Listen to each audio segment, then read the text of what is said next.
And we're here tonight in the heartland of our nation to celebrate the most successful first 100 days of any administration in the history of our country, and that's according to many, many people.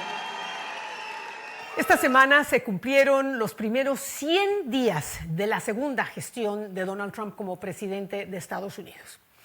Y Trump celebró la fecha en un acto en las afueras de Detroit con un discurso que, como acaban de escuchar, tuvo un tono de campaña electoral. Pero mientras Donald Trump asegura que son los primeros 100 días más exitosos de la historia, las encuestas muestran todo lo contrario. Los resultados de varios sondeos indican que tiene los peores índices de popularidad en 7 décadas durante el llamado periodo de luna de miel, estos primeros 100 días. En estos días, Trump ha puesto en marcha unas medidas que no nos han dado respiro. Primero pasó la motosierra al estilo Milley por los empleados estatales. Congeló fondos de asistencia, desmanteló agencias como USAID, la Agencia para el Desarrollo Internacional. También indultó a los sentenciados del asalto al Capitolio.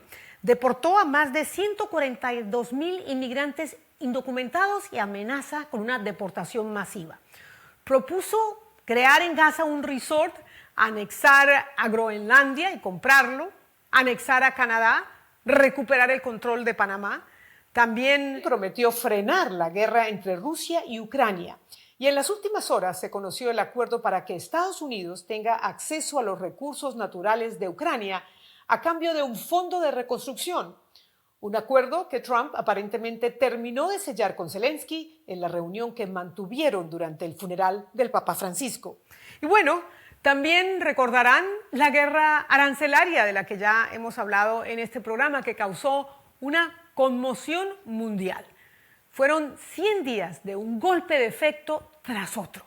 Por eso, hoy, en ¿Qué pasó con lo que pasó?, queremos repasar algunas de estas medidas, lo que significan para esta sociedad, y también queremos saber qué podemos esperar en el futuro, qué más planea hacer Trump, porque en su discurso adelantó que aún no se ha visto nada de todo lo que tiene pensado hacer. De todo esto estaré hablando con Frank Mora. Él es el ex embajador de Estados Unidos ante la Organización de los Estados Americanos, la OEA, y quien además es profesor de Ciencias Políticas de la Universidad Internacional de la Florida.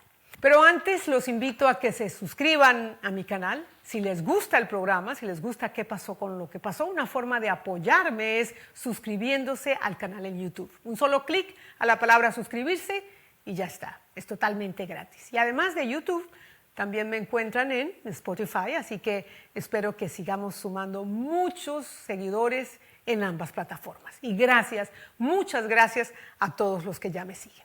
Ahora sí, comenzamos en ¿Qué pasó con lo que pasó? ¿Qué pasó con lo que pasó?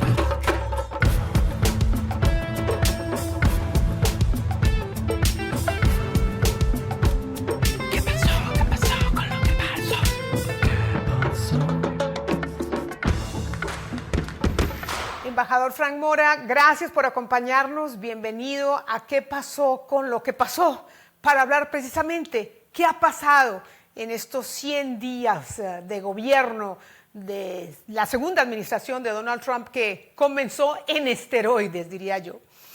¿Cuál es el balance general de estos primeros 100 días? Bienvenido. Gracias por la invitación, Patricia.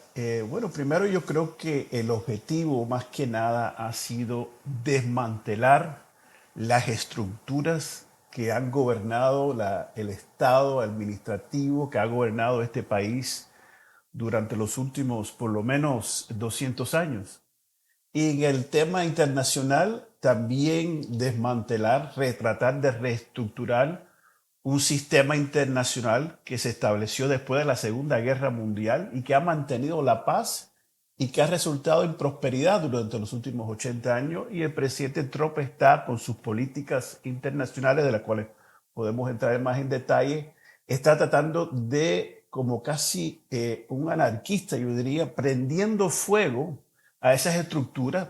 El problema es que crea una incertidumbre, Patricia, porque no sabemos lo que va a reemplazar. No hay un plan que él ha explicado que va a decir, bueno, vamos a acabar con esto y vamos a crear esto de nuevo. Esto de nuevo no lo sabemos. Y es por eso que la bolsa, por ejemplo, está tan volátil y no está muy insegura en cuanto a las consecuencias de estas políticas que ha tenido el presidente. En torno a la reacción de las bolsas, bueno, ha habido, digamos, correcciones sobre la marcha en vista de esta debacle. Pero vamos por partes, embajador. Trump comenzó con una andanada de decretos o de órdenes ejecutivas, 143. Tengo entendido que ha firmado más decretos en sus primeros 100 días de gobierno que en los últimos 100 días de los últimos 4 gobiernos estadounidenses conjuntamente. Así que entre esas órdenes ejecutivas, pues hay una muy famosa, ¿no? El cambio del nombre al Golfo de México, ahora es el Golfo de América. ¿Qué más incluyeron esas órdenes ejecutivas que han marcado un poco el ritmo y el rumbo de lo que será este segundo gobierno de Donald Trump? Es una muy importante pregunta, Patricia. Yo creo que lo diferente que estamos viendo es que el presidente y este país se está gobernando a través de decretos, porque el Congreso está abdicando su responsabilidad constitucional, no está manteniendo la luz de su contrapeso contra el Ejecutivo vigente. Y por lo tanto el presidente simplemente está gobernando a través de decretos, muchos de los cuales, Patricia, y esto es importante, son contra la ley. Es una violación de la ley porque el presidente con una firma no puede socavar o eliminar o cancelar leyes ya existentes que fueron aprobadas durante los últimos 2, 3, 4, 5 años. Y es por eso que muchas de estas decisiones o estos decretos que ha tomado el presidente están actualmente en las Cortes, en el Poder Judicial, que es el que está tratando de decidir la constitucionalidad de muchas de estas decisiones que ha tomado el presidente. En el tema de migración, el tema de las universidades, el tema de la prensa. O sea, muchas de estas decisiones, estos decretos están supuestos a ser dirección, instrucciones que el presidente le da al Ejecutivo, pero va más allá de eso, incluyendo, yo diría francamente, Patricia, extorsionando, chantajeando a bufetes de abogados, a universidades, para llevar a cabo objetivos políticos que él tiene, y en muchos casos, venganza que él viene desde su primer gobierno. Ofrézcanos un par de ejemplos de cuáles son estas medidas que están siendo desafiadas en las Cortes para nuestra audiencia en América Latina. Unas ha tenido que cancelarlas, por ejemplo, cuando firmó un decreto para quitarle la ciudadanía estadounidense a los hijos de inmigrantes indocumentados, ¿no? El hecho también, algo que tiene que ver con la población transgénero, que no puede operar en las fuerzas militares. En fin, hay algunas de esas que ya han sido suspendidas y que la Casa Blanca ha obedecido, pero otras no. ¿Por qué no nos da algún par de ejemplos? Bueno, en la Corte muchas de estas decisiones o decretos están con las Cortes y la Corte todavía no han decidido claramente cómo se va a pronunciar. Pero el tema de migración, porque quiero adelantarme a un tema, la Corte Suprema, por unanimidad, que eso no se ve mucho hoy en la Corte Suprema, por ejemplo, hizo una resolución de que el presidente tiene que facilitar el regreso de este señor Kilmer Abrego García, un caso emblemático de las deportaciones que hemos visto a través de decretos por presidente, y el presidente está desafiando la Corte Suprema. O sea, que el señor Abrego García, hasta el momento, que yo sepa, todavía no está en Estados Unidos y el presidente no ha decidido a que este señor regrese, a pesar que la Corte Suprema, y esto es importante, ha insistido o dijo en la resolución que hay que facilitar su regreso. O sea, el peso y contrapeso, Patricia, que ha sido tan fundamental en nuestro sistema y nuestra Constitución, se está violando, o mejor dicho, el presidente está ignorando o manipulando el lenguaje de la Corte para hacer lucir que la Corte está apoyándolo a él. Entonces yo creo, esto es una visión, yo no soy abogado, Patricia, pero todo indica que estamos en un estado de desorden, cuando el Estado de Derecho no se está respetando y los contrapesos que son tan fundamentales en la Constitución no se está cumpliendo. Y eso es yo diría, el camino hacia el autoritarismo aquí en Estados Unidos. Embajador, ¿por qué no hay contrapesos? ¿Por qué el Congreso no interviene? Porque los republicanos tienen una leve mayoría en ambas cámaras. ¿Es esa la razón? Fundamentalmente es lo que dijo la senadora Murkowski, que es una senadora de Alaska, creo que hace una semana en una entrevista dijo en alta voz lo que todos sabemos y lo que todos sienten en el Congreso, y es el temor. El temor, el miedo a las consecuencias políticas si Donald Trump decide enfrentar a cualquier republicano que diga algo, cualquier cosa en contra de sus políticas. Y no solo temor o miedo político, sino durante las confirmaciones o las ratificaciones de los miembros del gabinete, cuando había uno que otros republicanos estaban pensando no votar a favor de un miembro del gabinete, había peligro de que, o mejor dicho, había amenazas por parte de individuos que no sabemos contra aquellos senadores si es que no votaban por el nominado, el nombrado por el presidente. O sea, hay un sentido realmente de temor y de miedo que está impidiendo que el Congreso, y que ahora en este momento los republicanos tienen mayoría, actúe como contrapeso a las políticas, yo diría, autoritarias del presidente. Muchos dicen que se ha extralimitado en sus funciones. El presidente dice que no, que es prerrogativa del Ejecutivo tomar ciertas decisiones. Y este caso emblemático de Kilmer Abrego, que fue deportado a El Salvador cuando tenía vigente en Estados Unidos un proceso para permanecer legalmente en este país, pues ha sido aparentemente un desafío de la Casa Blanca frontal frente a la Corte Suprema. Lo mismo ha sucedido con jueces inferiores que le han indicado al presidente que suspenda los vuelos de aviones a El Salvador con grupos de personas indocumentadas, y aún así la Casa Blanca no suspendió estos vuelos. La pregunta es, embajador, ¿estamos frente a una crisis constitucional? Si la Casa Blanca no cumple las órdenes de los jueces, ¿quién las va a hacer cumplir? Por definición, Patricia, sí. O sea, cuando el ejecutivo, cualquier funcionario no está cumpliendo, no está respetando la ley y, mejor dicho, la Constitución, hay una crisis de constitucionalidad en el sistema. Y eso es lo que está ocurriendo, pero en este momento no hay manera, no hay instrumento para contrarrestar al presidente si es que el Congreso no quiere reaccionar. Porque, Patricia, el Poder Judicial, las Cortes en este país, según la Constitución, no están equipadas para defender y para hacer un contrapeso de la magnitud que se requiere. Simplemente no tienen los instrumentos. Por ejemplo, si la resolución, la Corte decide, usted tiene que ser o tomar esta medida como que regrese este señor Abreu García, ¿quién va a implementar eso? La Corte no tiene una fuerza militar o policial para implementar la decisión de resolución. La Corte depende del Poder Ejecutivo para llevar a cabo sus resoluciones. Y si el Poder Ejecutivo simplemente no quiere utilizar la herramienta que tiene para que se respete la resolución de la Corte, no se hace.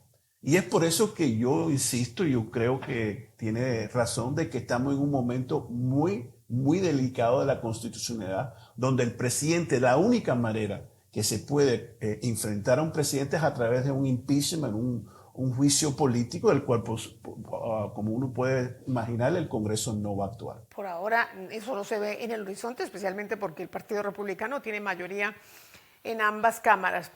El presidente ha dicho que está cumpliendo varias de sus promesas de campaña. Bueno, dentro de esos decretos ejecutivos, esas órdenes, pues hay varias medidas que anunció durante su campaña. Por ejemplo, sacar a Estados Unidos de la Organización Mundial de la Salud, sacarla del Consejo de Derechos Humanos de la ONU, abolir estas políticas de diversidad, inclusión e igualdad, reducir el Estado. En materia migratoria, pues el presidente le ha declarado la guerra a la inmigración ilegal y parece que por lo menos ahí hay un punto en el que puede cantar victoria porque los cruces en la frontera se han reducido sustancialmente, embajador. Mi pregunta es, ¿cómo lo ha logrado? Primero debemos ser claros que en el último año de la administración del presidente Biden ya habíamos visto una reducción bastante significativa en el número de inmigrantes en la frontera. Eso se ha mantenido o quizás se ha reducido hasta más durante los 100 días del presidente Trump. ¿Y cómo lo está haciendo? ¿Cuál es el mecanismo del cual? Bueno, ha utilizado todas las herramientas legales y extralegales para insistir o enviar un mensaje de que aquí los inmigrantes no van a ser bien recibidos. Hemos visto, por ejemplo, casos como muchachos, criaturas de 4 años, un caso de una muchacha que tenía 4 años, que tenía cáncer y que fue deportado porque su padre estaba aquí ilegalmente. Eso envía un mensaje a todos aquellos que están pensando venir a Estados Unidos que no vengan porque te vamos a maltratar, que no vamos a seguir las leyes, el derecho internacional y las leyes domésticas para implementar nuestra política o nuestras leyes inmigratorias. Y eso realmente, el temor que eso crea, el miedo que eso crea, realmente es un incentivo o un desincentivo para que ellos vengan a este país. Y eso es parte, o sea, la crueldad, francamente, de la política del presidente Trump en cuanto al tema migratorio es un mensaje claro de que si vienen a este país te vamos a tratar muy mal. Claro, es un mensaje disuasivo para causar temor y que la gente no llegue hasta Estados Unidos, en lo que se ha quedado cortos en las deportaciones masivas, a pesar de pues hacer mucho ruido, ¿no? Y hacer un gran show mediático enviando a estos grupos de indocumentados a cárceles en El Salvador, en fin, donde bueno, ha llegado a un acuerdo con el presidente Bukele. Las universidades pareciera que también tienen un ingrediente migratorio, ese enfrentamiento que tiene Trump con las universidades, embajador. Las acusa de no seguir sus normas, de no abolir sus políticas de diversidad e inclusión, de fomentar, ¿no?, políticas antisemitas. Dicen que ya tienen muchísimos fondos en estos fondos patrimoniales, que para qué necesitan más fondos federales. Y la pregunta que tengo para ustedes, ¿a dónde puede llegar esta guerra con las universidades? ¿Hasta dónde puede escalar? Porque ya hay quienes dicen que Steve Bannon, uno de los asesores del presidente, está sugiriendo, por ejemplo, que deporten a todos los estudiantes universitarios chinos de Estados Unidos, porque pues dice él que se llevan toda la investigación, ¿no?, la información tecnológica y no le aportan nada al país. ¿Hasta dónde puede escalar este enfrentamiento entre la Casa Blanca y algunas universidades muy prestigiosas de este país, incluyendo Harvard? Primero vamos a ver cuáles son las motivaciones de esto, Patricia, ¿no? Esto del tema de antisemita, etcétera, aunque sí existe y vimos el año pasado ejemplos de eso, realmente eso es un pretexto, Patricia, una justificación, porque las universidades en este país siguen siendo un centro importante de lo que es la centroizquierda del país, una institución que se percibe como liberal, ¿no?, progresista en algunos casos. Y entonces, como ha dicho el vicepresidente ha dicho que los profesores son el enemigo del pueblo. Yo creo que eso lo dijo textualmente. Y lo que ha hecho la administración es declararle la guerra a este centro o esta institución de progresismo o de liberalismo en el país. Y están tratando de debilitar, están tratando de penetrar, de interferir en una carta que se le envió a Harvard, la Universidad de Harvard, Si uno ve la carta es realmente extraordinaria, parece algo como de Hugo Chávez, en donde el presidente, o mejor dicho, el Departamento de Educación, le dice a Harvard que era para poder mantener los fondos que ellos reciben del gobierno, ellos tienen que contratar a un auditor que estaría encargado de revisar el currículum, de revisar los profesores, para buscar si hay algún elemento ideológico que se enseña en Harvard. Mira, ese criterio ideológico lo vimos en otros países del mundo y de la región, En dictaduras. que realmente trata de politizar y de debilitar a estas instituciones. Por suerte, la gran mayoría de las universidades están resistiendo, se están defendiendo en contra de esta presión y los casos están en la corte y Harvard está diciendo claramente de que ellos no van a aceptar de que el Estado interfiera en cómo y qué ellos van a enseñar y la libertad de expresión que es tan importante en universidades. ¿A dónde llega ese enfrentamiento? Bueno, va a depender mucho, Patricia, de la decisión que tome la Corte. Y si se va a acatar, esa es la otra pregunta, si esas decisiones se van a acatar.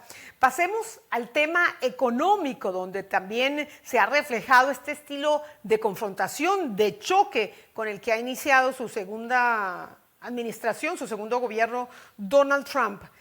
Anunció estas tarifas, dijo inicialmente recíprocas, muy altas, estos aranceles, dependiendo de algunos países, las más altas o los aranceles más altos para China. Después, ante la debacle y la caída de las bolsas de valores en el mundo, pues retrocedió y anunció una pausa de 90 días. Sin embargo, tengo entendido que se mantienen unas tarifas por lo menos del 10% que impuso, unos aranceles que impuso inicialmente.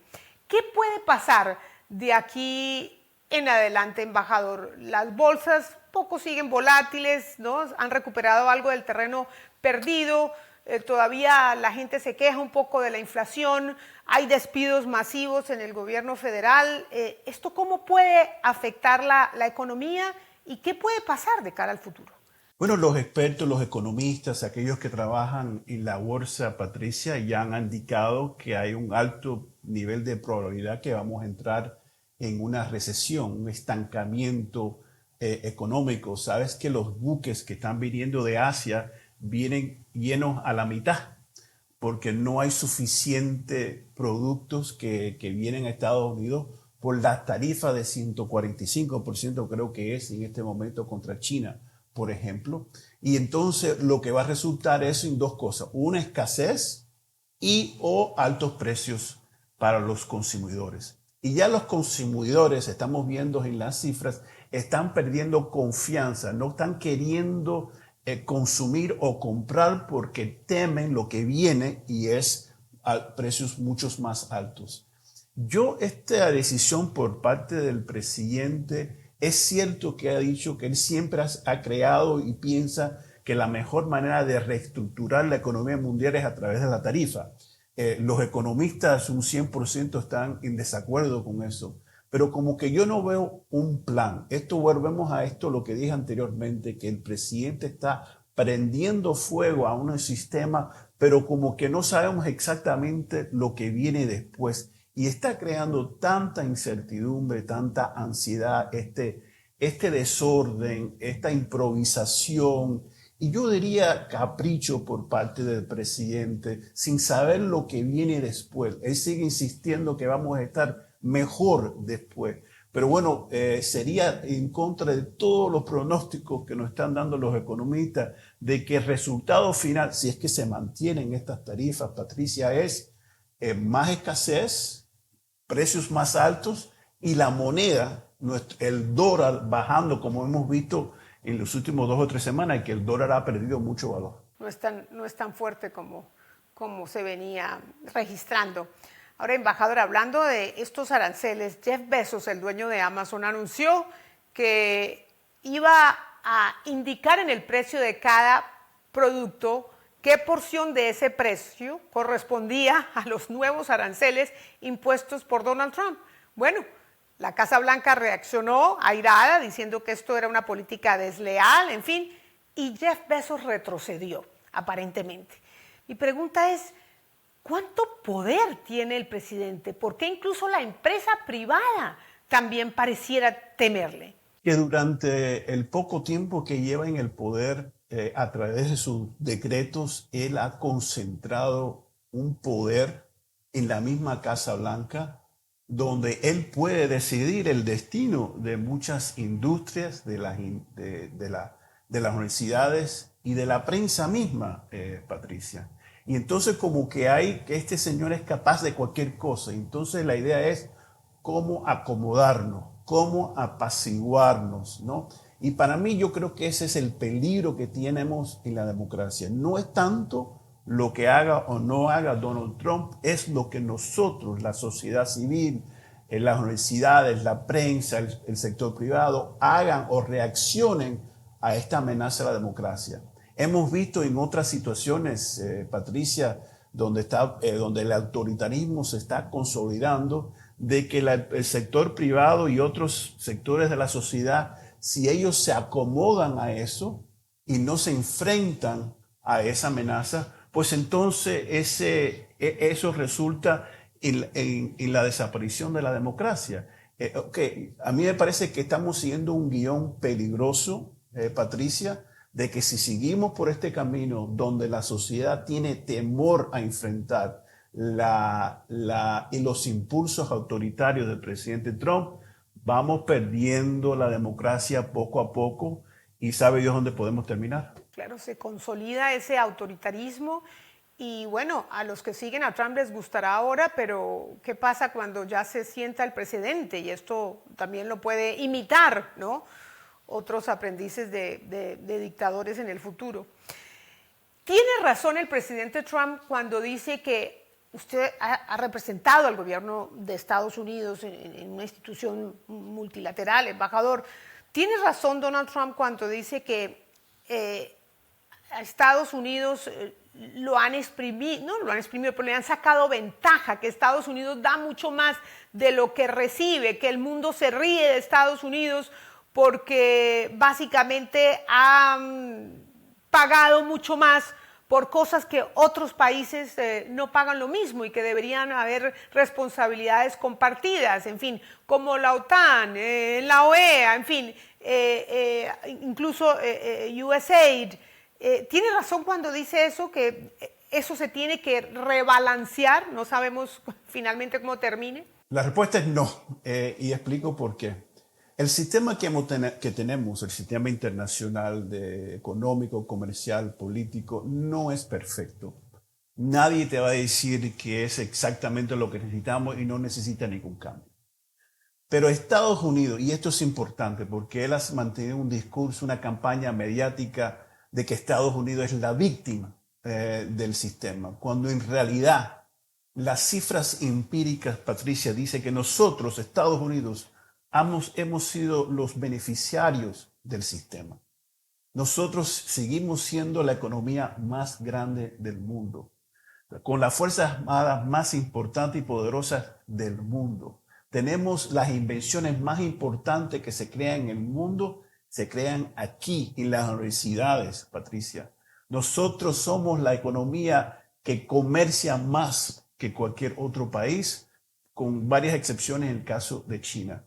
Tenemos la economía más dinámica, hemos beneficiado del sistema. Y este discurso de que nosotros ahora somos los víctimas, que somos los perdedores del sistema, simplemente no es cierto. ¿Es perfecto? No es perfecto. ¿Hay otros que están compitiendo y que están surgiendo? Sí, por supuesto, China como el ejemplo principal. Pero para decir que ahora lo que tenemos que es desmantelar todo, crear desorden, porque todo lo que hay nada sirve.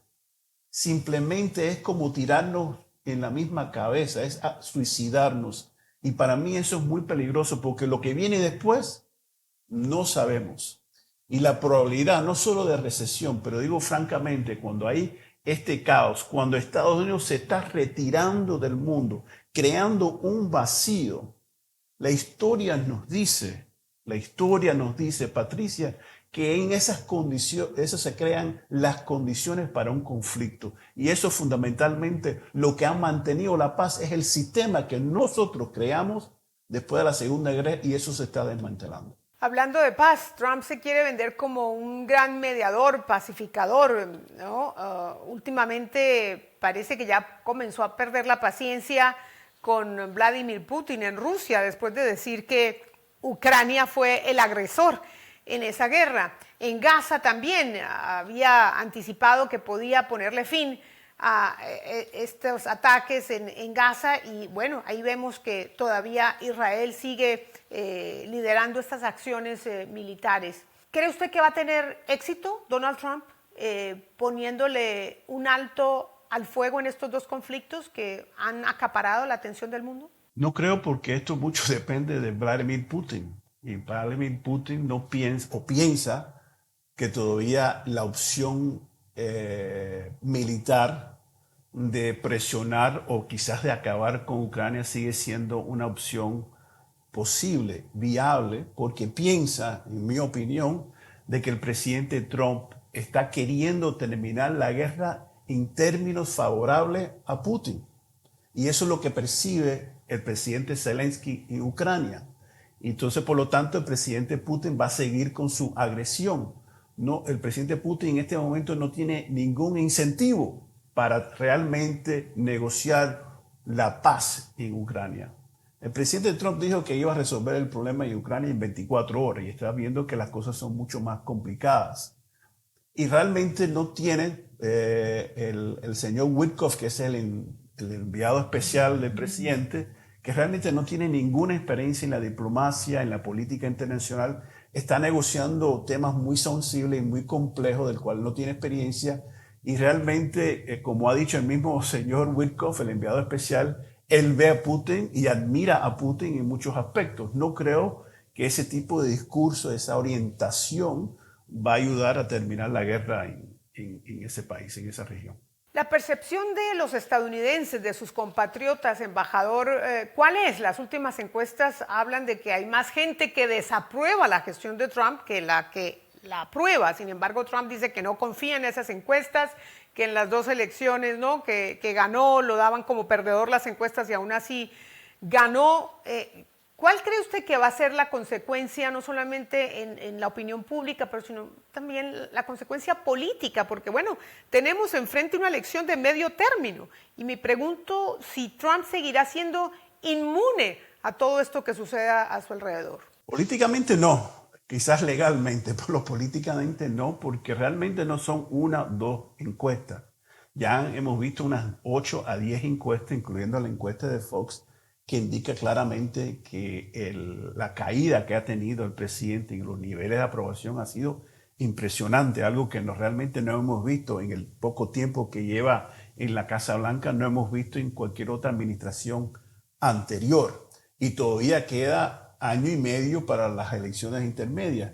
Y ese va a ser el elemento fundamental, Patricia, si los republicanos en el Congreso, cuando lleguemos a septiembre más o menos del año que viene y los niveles de aprobación del presidente Trump siguen en los 30 y algo, 40%, ahí es cuando quizás vamos a ver los republicanos empezar a reaccionar contra el presidente si ellos piensan que manteniendo su apoyo al presidente le puede costar a ellos políticamente en noviembre del año 26. Ahí es cuando podríamos ver ese cambio, pero por ahora, a pesar que mantiene estos niveles de aprobación bajos, él todavía tiene un control absoluto del Partido Republicano y por lo tanto dentro del partido no creo que vaya a tener mucha oposición por el momento. Y por último, sus narrativas que no han acotado el concepto de el fake news, ¿no? La posverdad, en fin. ¿Esto cómo ha permeado la sociedad estadounidense, embajador? ¿Y cómo le ha ayudado a Trump, de todos modos, a mantener esa base republicana consolidada, a pesar de que, bueno, la economía, por lo menos en términos económicos, las encuestas dicen que la gente lo desaprueba y a nivel general también, o sea, desaprueban más de quienes lo aprueban. Pero, ¿cómo enfrentar ¿no? No solamente los medios de comunicación, la población. ¿Qué puede hacer para enfrentar esa posverdad que lidera Donald Trump en su estilo de gobierno? Es una importante pregunta que podríamos hablar horas, ¿no? Porque ahí está el grano del problema, ¿no? De la democracia o la amenaza a la democracia. Y es que vivimos casi en un mundo orwelliano, donde la verdad y la mentira no puede ser cualquier cosa. Yo diría esto, el problema, Donald Trump es síntoma de un problema estructural profundo que tenía el país. Y es la desconfianza que tienen muchos de los ciudadanos en cuanto a nuestros líderes políticos, a nuestras instituciones, no solo instituciones políticas, pero la prensa, las universidades, etc. Y entonces dentro de eso, ellos reciben información de fuentes que son para ellos confiables y que simplemente repiten lo que ellos quieren oír y no oyen noticias o perspectivas diferentes o alternativas. Entonces están en un ecosistema, en una burbuja donde reciben toda esta información que contribuye a la polarización que hay en esta sociedad. Y el problema es cómo uno puede llegar a esas comunidades y tratar de entrar y penetrar ese mundo orwelliano donde vivimos en la posverdad y nada tiene verdad y nada es verdad, todo es relativo. Es muy complicado, muy difícil. Y si no hay una responsabilidad, una respuesta cívica a eso, Patricia, ¿no? Donde colectivamente, realmente la sociedad civil, los diferentes actores empiecen a realmente buscar maneras de comunicar a través de herramientas que pueden llegar a esos individuos, vamos a seguir teniendo este mismo problema, aunque ya no tengamos a Donald Trump en el poder. O sea, esto va más allá de Donald Trump. ¿Y cómo superar eso? Bueno, eso requiere de, como dije, mucho pensamiento, mucho trabajo.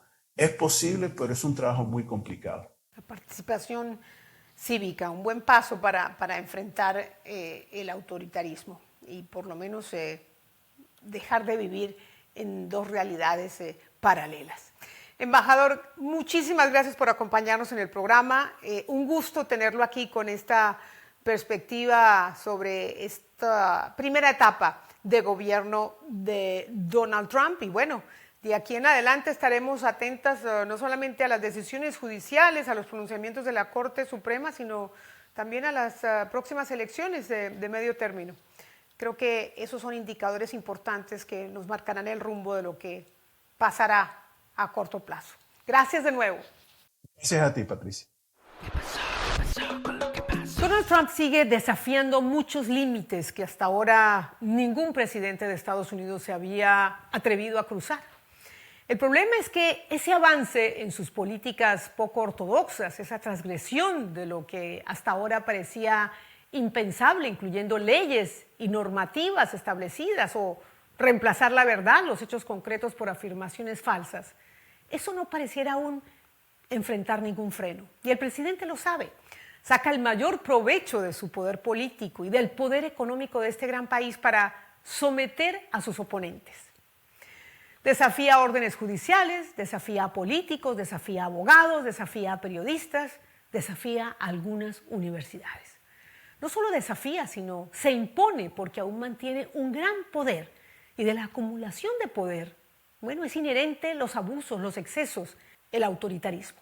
En las innumerables batallas judiciales que la Casa Blanca ha emprendido con quienes se han atrevido a confrontar al presidente, la última esperanza parece ser la Corte Suprema, la máxima autoridad judicial del país, un tribunal de 9 jueces, de los cuales 3 fueron nominados por Donald Trump. Así que esa es una gran incógnita. Pero también las elecciones de noviembre de 2026, conocidas como las elecciones de medio término, en las que se renueva parte del Congreso. La población tiene casi 1 año y medio para ejercer ese poder que le otorga la democracia, sopesar los resultados del actual gobierno. Un voto que tendrá que decidir si los demócratas retoman el control del Congreso para ejercer un contrapeso al actual gobierno de Donald Trump o al contrario, un voto que podría consolidar la mayoría republicana y con ello un mayor poder para el presidente Donald Trump y, por supuesto, una gran incertidumbre sobre si ejercerá ese poder de manera responsable, respetando el Estado de Derecho. Gracias por acompañarnos, nos vemos la próxima semana y no se les olvide suscribirse en YouTube y en Spotify. Los espero.